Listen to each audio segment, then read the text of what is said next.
तो जितने भी एएनएम के कैंडिडेट हैं आप लोग बिहार से, आप लोग बहुत सारे लोग जो है फॉर्म डाले थे 2022 के वैकेंसी 10,709 पोस्टों के लिए जो बहाली आई थी, उसका जो है कुछ जो है कंक्लूजन निकल के नहीं आया। इसके पीछे क्या रीज़न हो सकता है? क्या इस केस में उतना दम है जो एक केस इतना समय ले रहा है? आखिर इसमें किसका इन्वॉल्वमेंट है? कौन अपना चेहरा चमकाना चाहता है? कौन नेता बनना चाहता है अपने समूह के अंदर? और किसका जो है पक्ष मजबूत है? और जो हाई कोर्ट का फैसला था उस पर बेस सुप्रीम कोर्ट का क्या निर्णय आ सकता है? तमाम चीज़ों पर बात करेंगे, वीडियो को पूरा देखिएगा। और जो हकीकत है उस चीज़ को मैं सपोर्ट करता हूँ। मैं ये नहीं कहूँ कोई एग्जाम क्वालिफाइड कर गया है तो हाँ वो बढ़िया है, या किसी को मेरिट पर बहाली पसंद है तो वो गलत है। नहीं, जो फैक्ट है, जो सही है, जो एडवर्टीजमेंट बेस्ड जो कह रहा था मैं उसके बेस पर बात करूंगा। ठीक है, तो चलिए शुरू करते हैं। आप देख रहे हैं राहुल मिश्रा नर्सिंग चैनल को, और मैं स्टार्टिंग से ही इस बहाली को ऑब्जर्व कर रहा हूँ, देख रहा हूँ। और अब मुझे पता है कि इस बहाली में जो है शुरू से क्या हुआ था और अभी क्या चल रहा है, और आने वाला इसका फ्यूचर 10,709 पदों के लिए जो मामला सुप्रीम कोर्ट में है, इस पर मेरा जो ओपिनियन है, मेरा जहां तक सूझबूझ है वहां तक इसका रिजल्ट क्या आ सकता है, चाहे जितना भी समय लग जाए, इसका रिजल्ट क्या आ सकता है, हम इस पर बात करेंगे। आप लोगों को पता है कि 10,709 का हिस्ट्री क्या रहा है। 2022 में बहाली निकली, 2022 में बहाली निकली, बहुत सारे जो है कैंडिडेट अप्लाई की, बहुत सारे कैंडिडेट, उसके बाद ये सारा चीज़ अप्लाई बंद हो गया, सारा प्रोसेस साल भर बीत गया। तो 2023 में आयोग ने एक नोटिस जारी किया कि नियमावली चेंज का। उसमें जो आयोग है बीटीएससी, चूँकि उन्हीं के द्वारा सारा बहाली प्रोसेस में था, साल भरों के बाद लगभग जो है उनके तरफ से ये चीज़ें आया कि मैं नियमावली चेंज कर रहा हूँ और मैं मेरिट को हटाकर अब मैं कंप्यूटर बेस्ड एग्जाम पर इस बहाली को जो है क्लियर करूँगा। सबसे पहली बात, वहीं पे आयोग ने इस वैकेंसी को फंसा दिया। जैसे ही साल भर के बाद एडवर्टीजमेंट को चेंज किया, जो प्रोसीजर है, प्रक्रिया है बहाली के, उसमें चेंजेज लाया, वहीं पे आयोग ने बहाली को फंसा दिया। 100% बहाली वहीं पे फंस गया जैसे ही आयोग ने चीज़ें को चेंज किया। सबसे पहली तो सवाल आयोग से है कि भाई आप इतना ही मेरिटोरियस स्टूडेंट को लाना चाहते थे एग्ज़ाम के जरिए, तो आपने स्टाफ नर्स की बहाली मेरिट पर कर ली, आपने बहुत सारे बहाली उससे पहले मेरिट पर कर लिया, तो इसका मतलब आप उससे पहले मेरिट पर ध्यान नहीं देते थे, मेरिट पर जो बहाली दिए, तो आपका ये तर्क गलत था। दूसरी चीज़ें, इन्होंने ये सोचा कि मैं मेरिट पर लाऊंगा तो अच्छे अच्छे कैंडिडेट, पढ़े लिखे कैंडिडेट आएंगे, एग्जाम पर लूँगा तो भाई जब हमें ये चीज़ है, हम आयोग है, हम चीज़ों को कर रहे हैं, डिसाइड कर रहे हैं, तो मुझे साल भरों के बाद समझ में आएगा कि नहीं नहीं नहीं अब ये मेरिट वाला है, इससे जो है गड़बड़ स्टूडेंट अंदर में आ जाएगा, मेरिट वाला नहीं आएगा, जो है सीबीटी करवाते हैं और इसमें मेरिट स्टूडेंट आएगा। एक क्या गारंटी है कि आप सीबीटी कराएंगे तो मेरिट स्टूडेंट ही आ जाएगा? तुक्का मार के भी तो लोग जो है जॉब ले लेते हैं, तो इसका क्या गारंटी है कि आप सीबीटी लेंगे तो उसमें जो है सिर्फ मेरिट वाला ही आएगा? तो ये तर्क देना, वो भी साल भरों के बाद चीज़ें में बदलाव करना, कहीं ना कहीं सबसे जो भारी गलती मिस्टेक हुआ इस बहाली में वो आयोग के द्वारा ही किया गया। जब आपको चेंज ही करना था तो आपने एडवर्टीजमेंट निकाला, उसके कुछ दिनों के बाद अप्लाई जैसे ही क्लोज हुआ, आपको समझ में आ गया तो आप उसको क्या करते, चेंज कर देते कि नहीं नहीं जो मैं एडवर्टीजमेंट दिया हूँ वो जो है अब ये बदल रहा हूँ और इस पर एग्ज़ाम लागू करता हूँ, और फर्दर जो भी नोटिफिकेशन आएगा वो आपको एग्ज़ाम बेस पर बहाली दी जाएगी। तो आयोग को साल भरों के बाद, यानी 22 के लगभग कहा जाए तो शायद अक्टूबर नवंबर के आसपास से जो है फॉर्म फिल हुआ, उसके साल भरों के बाद लगभग मई जून के आसपास आयोग के ये समझ में आया 6-7 महीनों के बाद कि नहीं अब एग्ज़ाम लेना चाहिए, ये गलती हो रहा है, मेरिट से बहाली नहीं करना चाहिए, एग्ज़ाम लेना चाहिए। और उन्होंने एग्ज़ाम का बस जो है बजाबते सारा चीज़ जो है एग्ज़ाम के जारी कर दिया और धड़ाधड़ उसके बाद जो है वो अपना काम करने लगे। उससे पहले 6-7 महीना वो सोए हुए थे, ठीक है, 8 महीना सोए हुए थे, लेकिन नियमावली चेंज कर दिए, फॉर्म भी भरवाए, दोबारा लिंक भी ओपन किए कि जो छूट चुके हैं वो अप्लाई कर दीजिए। उन्होंने अप्लाई भी करवा लिया, ठीक है, अप्लाई करवा लिए, कोई दिक्कत नहीं है, आपको और पैसा बन गया, और लोग अप्लाई किया और पैसा आपको बन गया, ठीक है। उसके बाद इन्होंने धड़ाधड़ जो है एग्ज़ाम के लिए काम शुरू कर दिया और आपको पता है कि एग्ज़ाम भी ले लिया गया, उसका जो है कौन क्वालिफाइड किया है काउंसलिंग के लिए, काउंसलिंग भी करवा लिया गया। अब जब जैसे ही आयोग ने इस चीज़ को पहले ही ये कर दिया कि मैं एग्ज़ाम लूँगा, तो इसमें दो धारा बट गया। एक धारा कहा विरोध करने लगा। लगभग उस समय जब आयोग ने जारी किया कि हम एग्जाम से लेंगे अब, तो उस समय मैक्सिमम कैंडिडेट इस चीज़ को विरोध कर रही थी। मैक्सिमम कैंडिडेट विरोध कर रही थी कि ये क्या, अब साल भर के बाद जारी कर रहे हैं कि चीज़ें जो है ऐसे हो गया, मेरिट पर अब नहीं लेकर अब एग्जाम लेंगे। सारे लोग जो है विरोध करने लगी। लेकिन इंटरेस्ट तब आया, और यही कहा जाता है कि सब अपने अपने बारे में सोचता है, कोई किसी के बारे में नहीं सोचता है। और इंटरेस्टिंग चीज़ें तब हो गई जब सीबीटी हो गया, उसका रिजल्ट आया और उसमें जो जो लोग क्वालिफाइड हुई थी उनका काउंसलिंग करवाया गया। तो जो लोग क्वालिफाइड थी वो अपने आप को सोचने लगी, जो पहले उस चीज़ को विरोध कर रही थी कि नहीं मेरिट पर बहाली होनी चाहिए जो पहले निकली थी, लेकिन जब वो क्वालिफाइड कर गई तो उनके में एक कहते हैं ना सेल्फिश, जो खुद के बारे में सोचना, दूसरों के बारे में नहीं सोचना। तो जब वो क्वालिफाइड कर गई, जो जो क्वालिफाइड थी वो सोचने लगी अब तो मैं क्वालिफाइड कर गई एग्जाम पर, तो अब एग्जाम पर ही बहाली होनी चाहिए। और बाकी जो मेरिट में है, जो मेरिट के लिए है वो तो है ही, जो डिसक्वालीफाइड हो गई वो तो हो ही गई। अब वो लोग पकड़ ली कि नहीं मेरिट पर बहाली होना चाहिए, और स्टार्टिंग से ही वो लोग एक कर भी रही थी कि मेरिट पर होनी चाहिए। उसके बाद एग्जाम में भले ही वो डिसक्वालीफाइड हो जाए, लेकिन फिर भी उनका वही मांग था कि मेरिट पर ही बहाली हो। लेकिन मामला बदल कहाँ गया कि जो लोग क्वालिफाइड हो गई, काउंसलिंग हो गया, तो उन लोगों को मूड चेंज हो गया। अब वो लोग कहने लगी कि नहीं नहीं भाई, मैं तो अब क्वालिफाइड कर गई, मैं मेरिट से आ गई, अब आप मुझे क्यों नहीं रखेंगे। तो ये चीज़ें अब दो भागों में चीज़ें बट गया। एक हो गया कि जो क्वालिफाइड थी, और एक वर्ग बट गया जो डिसक्वालीफाइड थी, जो पहले से मेरिट को ही सपोर्ट कर रही थी। अब चीज़ें कोर्ट में चला गया, ठीक है, अब चीज़ें कोर्ट में चला गया। जो डिसक्वालीफाइड हो गई वो कोर्ट में चली गई कि हुजूर अदालत देखिए ऐसे ऐसे बात आ गया, और हाई कोर्ट में मामला गया। इन्होंने दर दर कैसे जो है एडवर्टीजमेंट को बदल दिया बीच में, और जो है एग्जाम ले लिया, और हम लोग जो है डिसक्वालीफाइड हो गए। और जो क्वालिफाइड हो गई वो चीज़ों को सपोर्ट करने लगी सरकार के आयोग के पक्ष में कि नहीं नहीं सही है, मेरिट पर होनी चाहिए। तो ये एक होता है, ए पक्ष आ गया। मामला कोर्ट में गया, आपको पता है कोर्ट में जाने के बाद मामला जो है एकदम क्या हो गया, दूध के दूध पानी के पानी। कोर्ट ने स्पष्ट जो है कुछ ही दिनों में अपना निर्णय सुना दिया कि नहीं नहीं भाई, कि आप खेल के बीच में नियम नहीं ला सकते हैं। और बिल्कुल देखा जाए जहाँ तक ये बातें सही भी है, मान के क्रिकेट चल रहा है, उस क्रिकेट में अंपायर कहे कि भाई ये रूल मैं चेंज कर रहा हूँ, तो कहीं से ये लागू होने की चीज़ है?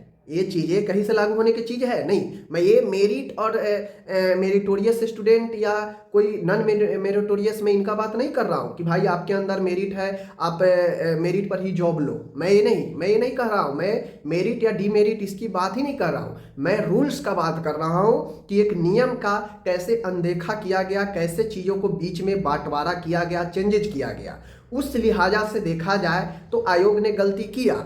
भले आप बहाली के कुछ महीनों में ही इस चीज़ को क्लियर कर देते तो वो चीज़ें थोड़ी सी बात की बात थी, लेकिन आप साल भर समय ले लिए, उसके बाद चेंज किए, फॉर्म फिर से भरवाएं, फिर एग्ज़ाम ले लिए, और उसमें बहुत सारे लोग जो है जो प्रिपेयर नहीं थी एग्ज़ाम के लिए वो डिसक्वालीफाइड हो गए। समझ रहे चीज़ों को। मामला कोर्ट में गया, कोर्ट ने सीधा आदेश दे दिया कि भाई मेरिट पर ही बहाली। हाई कोर्ट का बेंच एक में सुनवाई हुआ जहां पे कहा कि नहीं, जो पहले का एडवर्टीजमेंट है उसी पर बहाली होगी, मींस मेरिट पर ही बहाली होगी, आप बीच में चीज़ों को चेंज नहीं कर सकते हैं। और उस निर्णय से कहीं ना कहीं मैं भी सहमत हूँ। मैं ये नहीं कह रहा हूँ कि मेरिट वालों के साथ नाइंसाफ़ी हुई, नाइंसाफ़ी किसी के साथ नहीं हुआ, समझ गए। जो बेस था उस बेस को तो मान के चलेंगे ना, तो बेस यही था कि भाई मेरिट पर बहाली होनी है। वो तो साल भर के बाद आयोग की गलती थी ना कि आयोग ने चेंज कर दिया बिना कुछ सोचे समझे कि आगे इसका क्या परिणाम होगा, ठीक है। तो कोर्ट ने कह दिया, हाई कोर्ट श्रीमान ने वहाँ पे फैसला सुना दिया।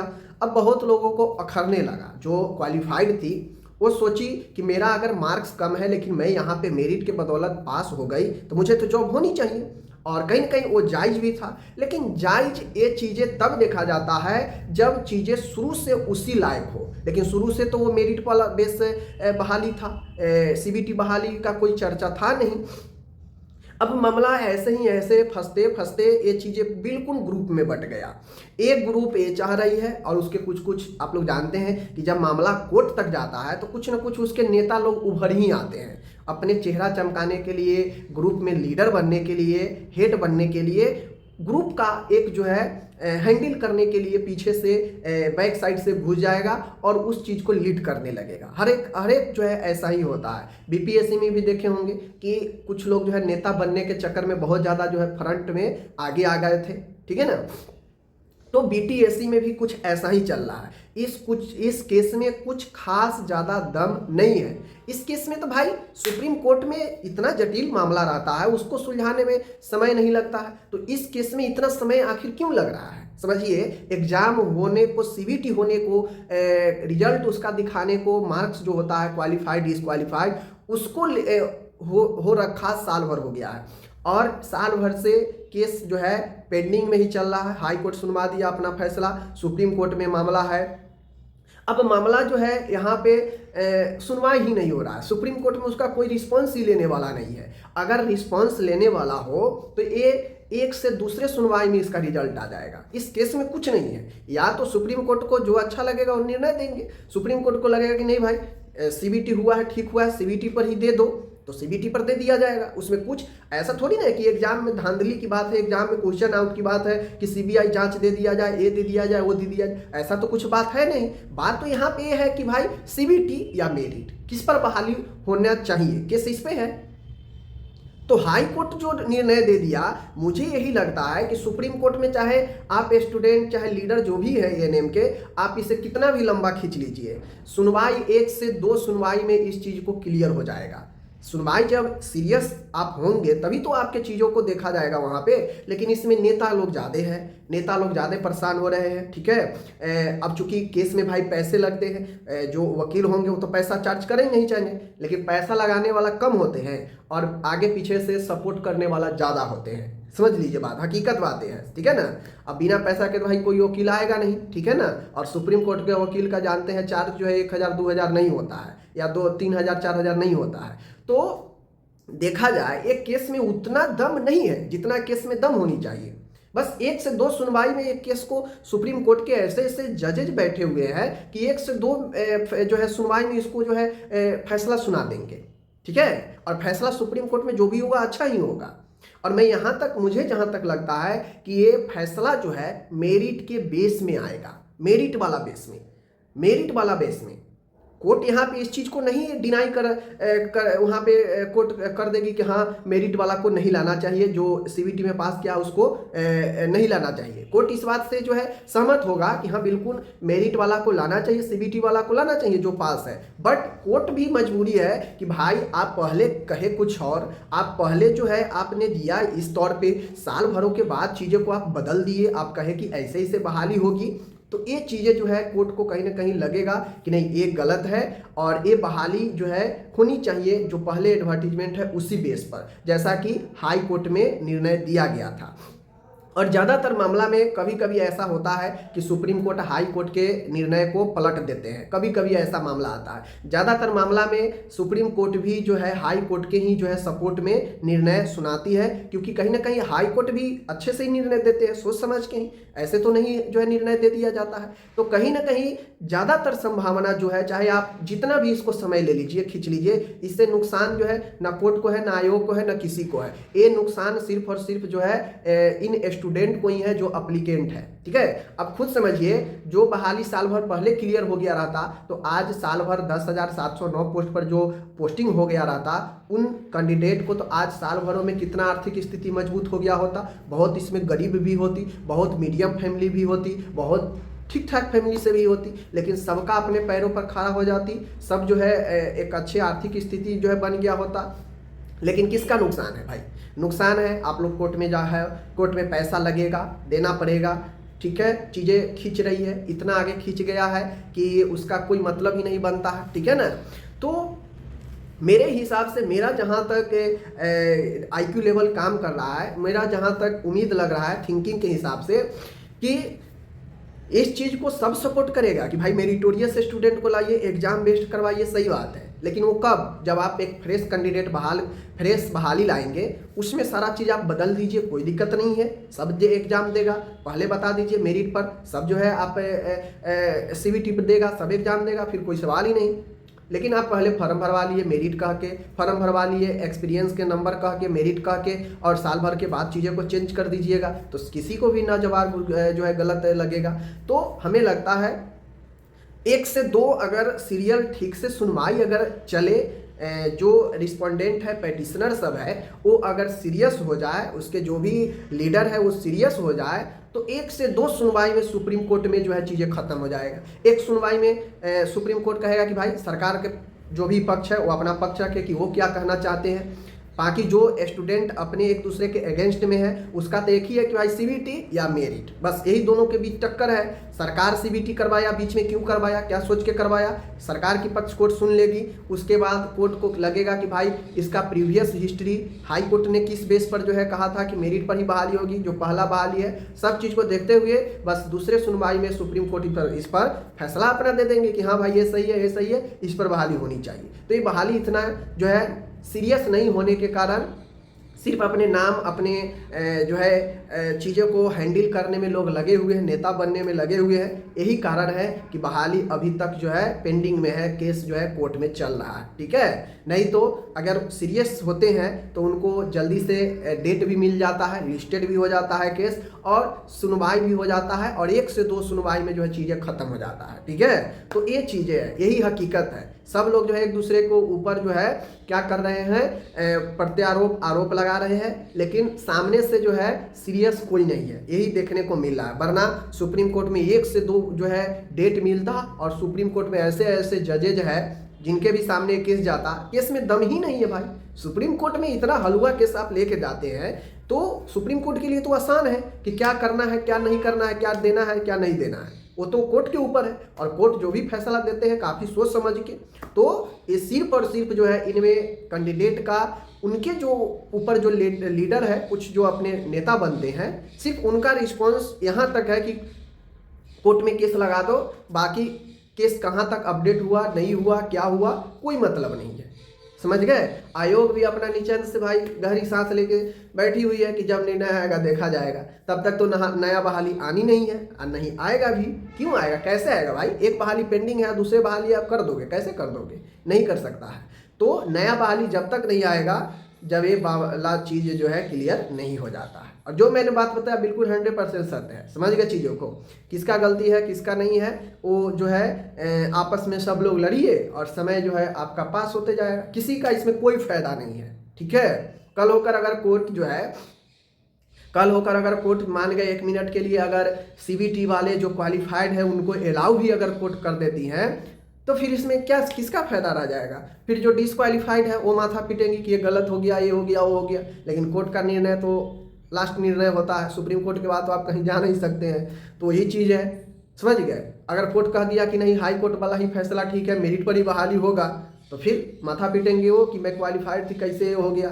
तो 1 मिनट के लिए मेरिट वाला का जो स्टैंड है वो सही है, क्योंकि वो बेचारा शुरू से ही जो है मेरिट पर बहाली के सपोर्ट कर रहा है, और शुरू से यही चीज़ें जो है था भी, नोटिफिकेशन में भी था। ये तो बाद में आके चेंज न हुआ, और जो चीज़ें बाद में आके चेंज हो जाए, कितना भी वो मजबूत रहे, लेकिन वो जो है सेकेंडरी ऑप्शन ही होता है। प्राइमरी तो जो पहले होता है वही होता है। समझ गए चीज़ों को। तो ये चीज़ें हैं। बाकी जैसे देखिए अब कितना समय लगता है, कोई निश्चित नहीं है कि कब क्लियर हो जाएगा। ठीक है, धन्यवाद।